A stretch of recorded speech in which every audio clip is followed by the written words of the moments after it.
My name is Jan. I'm calling about the car that was advertised on the notice board in the Student Union building. Is it still for sale? Yes, it is. Your ad says it's a 1985 Celica, in good condition.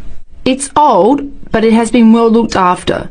My family has had the car for 10 years. I'm just the third owner and my mother had it before me, so we know its history. We've got all the receipts and records. It's had regular maintenance and the brakes were done last year. It runs really well but looks its age. Why are you selling it, by the way? Well, I'm going overseas next month to study. I'll be away for at least 2 years, so I have to sell it. Unfortunately, it's been a good car. You want $1,500, is that right?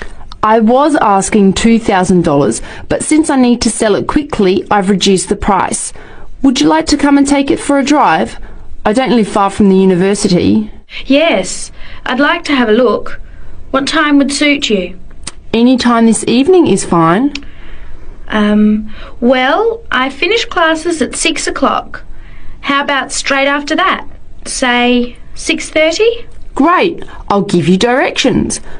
When you leave the main gate of the university, turn left on South Road and keep going until you get to the Grand Cinema. Take the first right, that's Princess Street. I'm at number 88 on the right. So it's 80 Princess Street? No, it's 88 Princess Street and the suburb is Parkwood. You'll see the car parked in front. It's the red one with the for sale sign on it. Okay, thanks Eleanor. I'll see you later. Bye.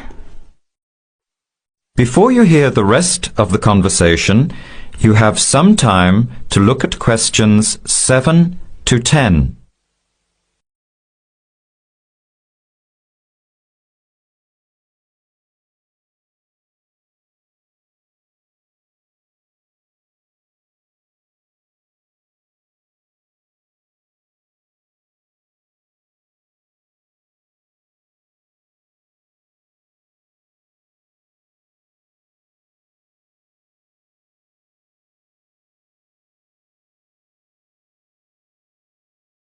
Now listen carefully and answer questions 7 to 10. Later that day, at the university, Jan meets up with her friend Sam and tells him about the car. Hi Sam. Hey Jan, what's happening? I'm glad I ran into you. I've decided I have to get a car. You're going to buy a car? Do you really need one? I'd probably still be driving except that my car broke down last year. Instead of getting another one, I just moved closer to the university and went back to riding a bike.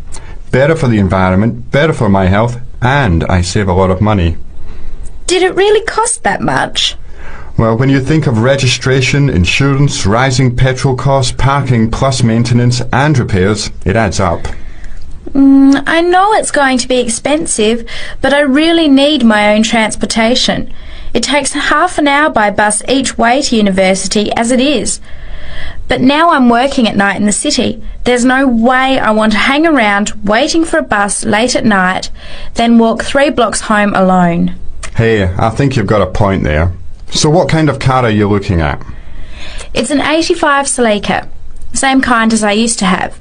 The owner's asking $1,500. That's pretty old. How many kilometres has it done? You know, I forgot to ask. I'll have to check tonight when I go to see it. Would you be able to come with me to have a look at about 6:30? Sure, I'll come, but I don't know a lot about cars. I do know one thing though. I wouldn't buy an old car without having a mechanic look at it first. That's a good idea. But won't it cost a lot? Not really. You can get a check done through the Automobile Association for $80 and it comes with a report on the condition of the car. It can save you a lot of money in the long run. I'll keep that in mind. So we have to get to Parkwood at 6:30. Do you want to take the bus? It goes straight down South Road every 15 minutes. Or maybe we could walk. I don't think it's that far. Actually, I could borrow my roommate's motorbike for an hour or so. He's working all evening in the library. Do you think he'd mind? No way. He owes me a favour or two. Okay, great. See you at 6, outside the student centre. That is the end of part 1. You now have half a minute to check your answers.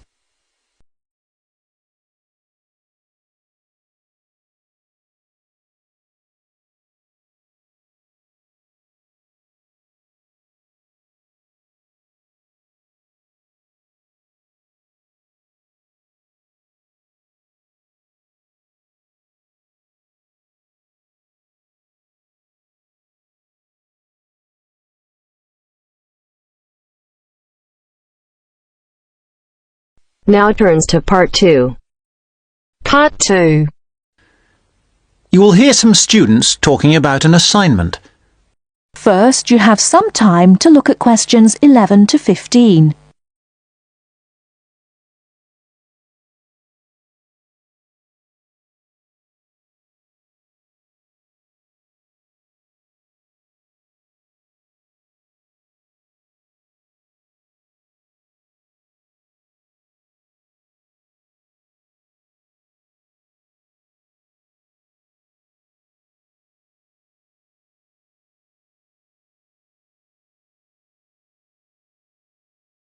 Now, listen carefully and answer questions 11 to 15. Hello, Tom. Hello, Anne. What have you been doing? Oh, just sitting around, catching up with some reading. I've had a great time. You know we're doing this assignment on... what is it? Museums, their costs and benefits. That's right. Well, I've been to the Sandgate Museum. It was really good. These local museums are really interesting because they connect people with the history of one special place. We all know about kings and emperors and battles and wars, but local museums tell us about the everyday lives of ordinary people, and that's why they are so important. I'm not so sure about that. I think they are of interest, but they're so small that they can't give a true picture. They do their best. I don't really agree. They do give a true picture, but perhaps not a full picture. It's the truth, but not the whole truth. I think the smallness is the number one problem. Because they're small and local, they attract few visitors. That's why they have so little money. And because they have little money, they can't buy or maintain many really interesting exhibits. As a result, the shop is almost as big as the museum to try to raise money by selling souvenirs, postcards, sweets and so on. I think they find it difficult, but not impossible. And don't forget, they get a lot of their exhibits free from local people. There was this boat, for example, that was fantastic. Really? What was that? There was a massive fishing boat, a real one, about 100 years old, and you could walk on it and get the feeling of what fishing in those days was really like. Sounds quite good. But I've always found that these kinds of museums are a bit dingy. For example, the display cabinets are so dark that you can hardly see the exhibits, and the labels are sometimes difficult to read. Before you hear the rest of the talk, you have some time to look at questions 16 to 20.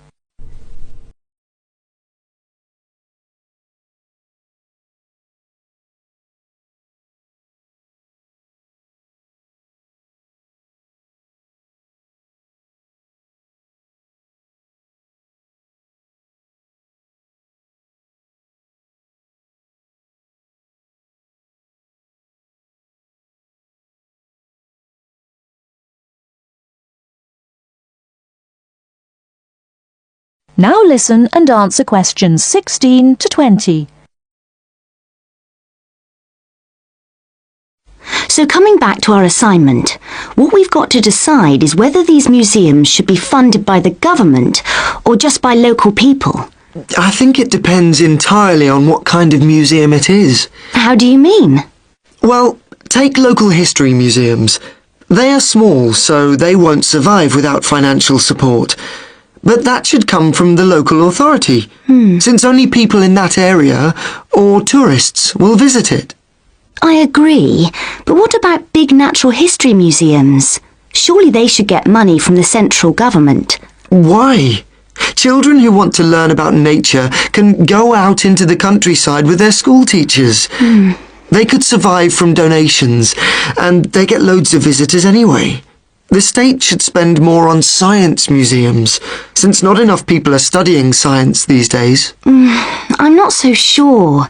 But I do think a sort of museum which should not get public funds is the craft museum. Yes, like museums of cotton weaving. Yeah, which are of interest to only a very small number of people, and they should pay for it. I agree, but a working farm is a different thing again. That's something from the past of all of us, and so it's important to the local community. Kids can learn a lot too.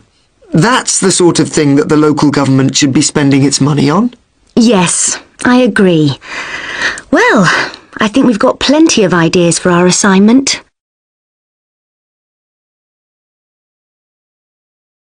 That is the end of part 2. You now have half a minute to check your answers.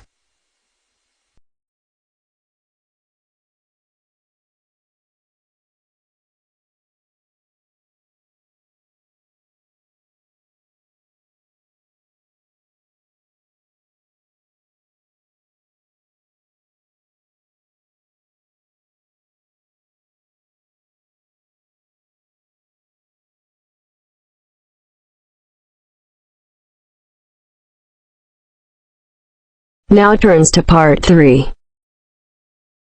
Part 3. You are going to hear a conversation between an interviewer and a professor. First, you have some time to look at questions 21 to 26.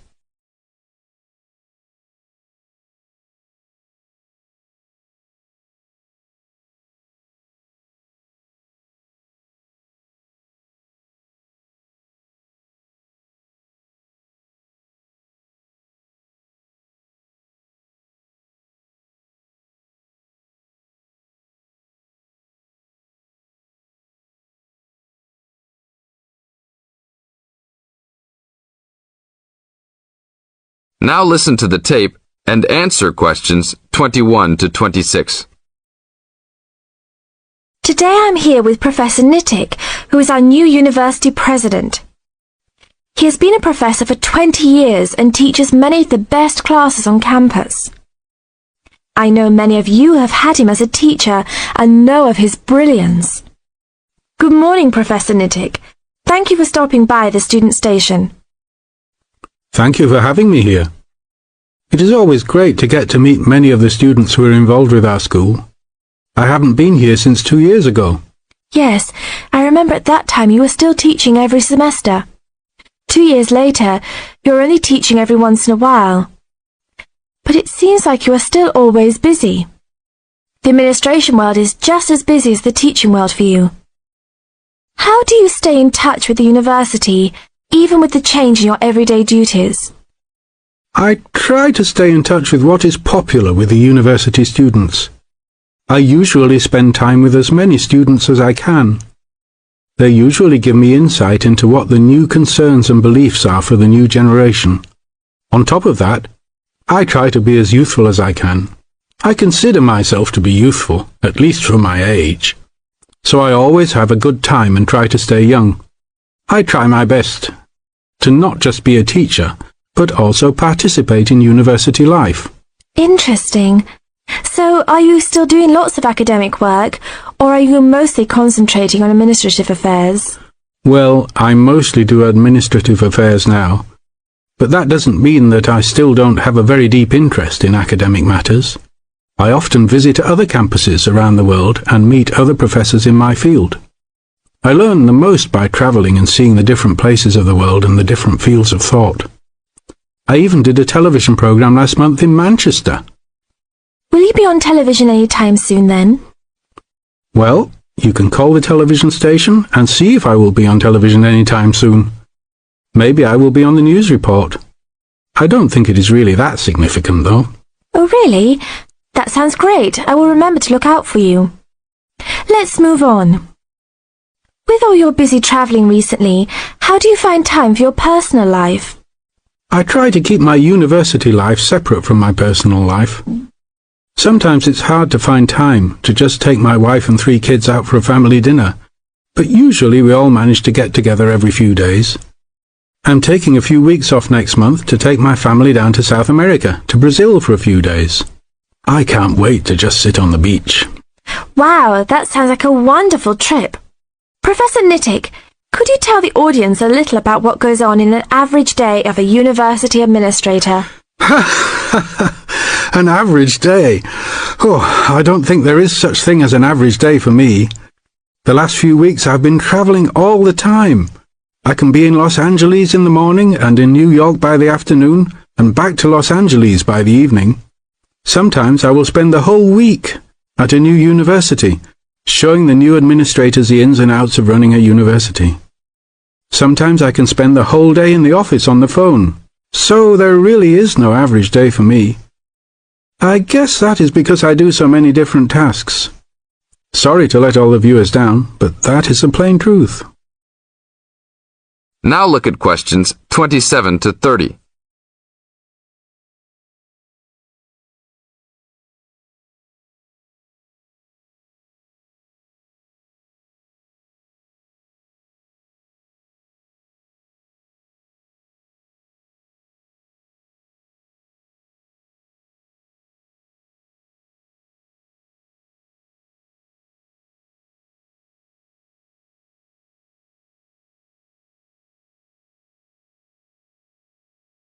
Now listen to the tape and answer questions 27 to 30.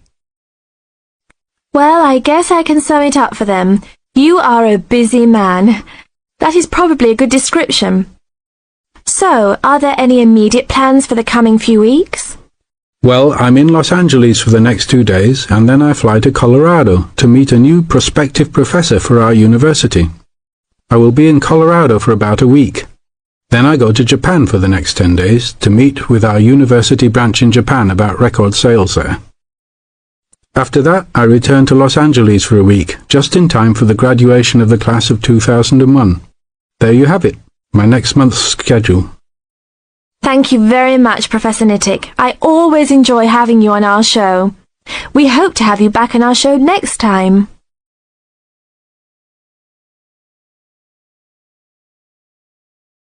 That is the end of part 3. You now have half a minute to check your answers.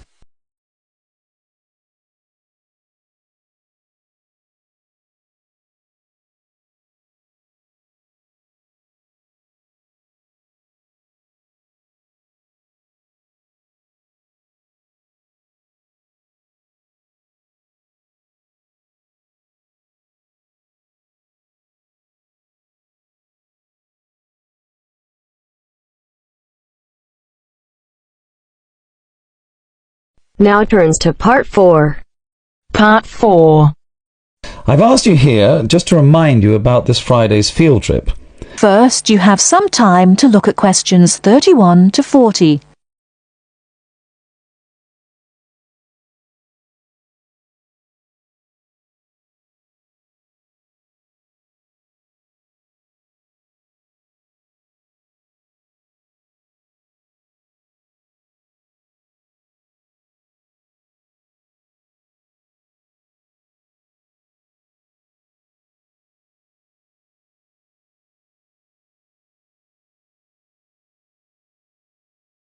Now listen carefully and answer questions 31 to 40. OK, I'd like to keep this meeting as brief as possible, as I'm sure we all have things to do. I've asked you here just to remind you about this Friday's field trip. This is the first of many field trips you'll be going on, so there are a few rules I'd like to make clear now.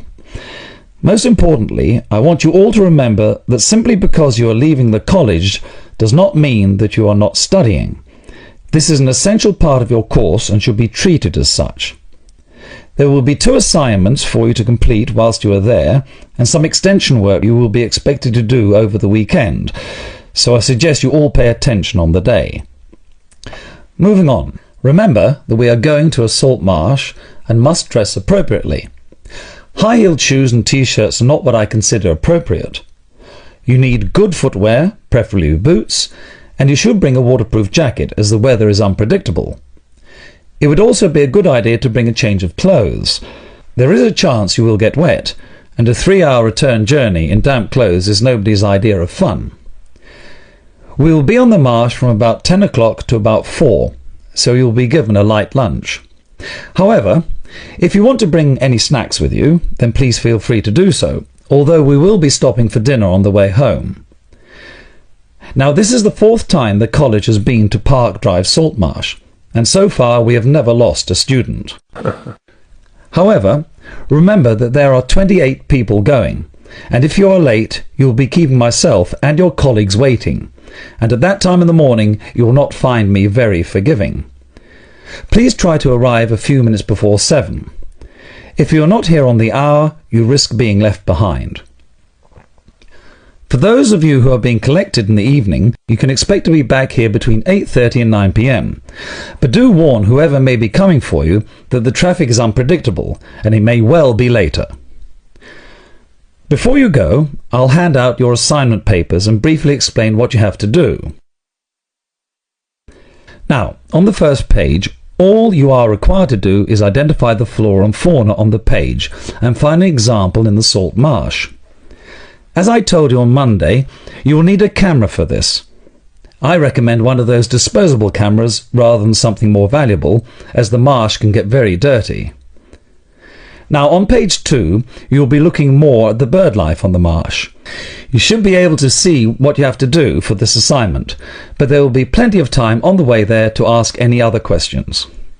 Well, we'll stop there, and I'll see you all on Friday morning. Oh, before you go, just a word of caution. The plants are there to be seen and photographed only. Remember that this is a protected site, and we will have to get permission for this trip.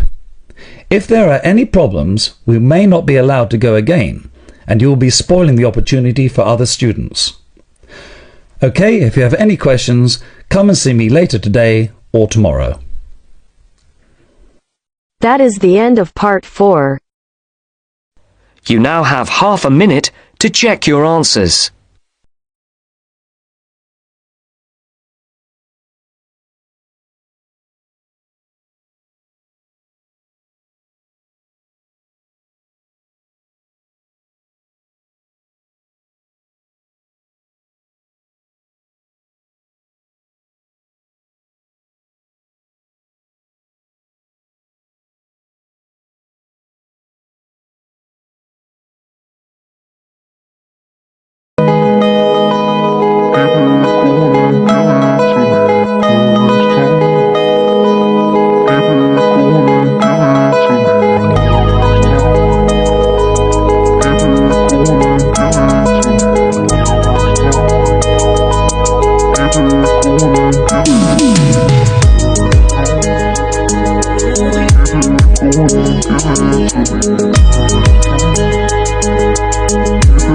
Give